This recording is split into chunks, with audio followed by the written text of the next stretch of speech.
So here we have a pumpkin shaper. Why did we get the Gorilla? Because it was the cheapest one. So we're gonna go in and find one of these little guys here. Make sure you delicately put it in there. And then this is gonna go right over it.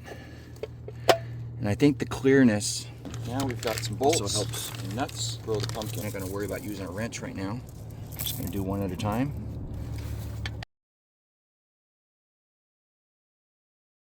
Put the monkey face on the pumpkin, and now we're going to show you what it looks like.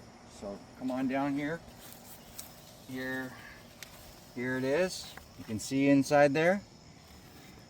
So I'm going to go ahead and take the bolts off and show you how it looks.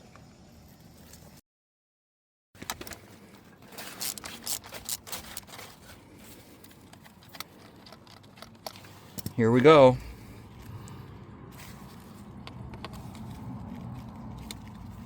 Boy, gotta pry it off, huh?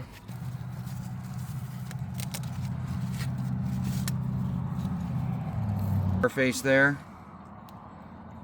Boy, that's kind of creepy, isn't it? So there you have it.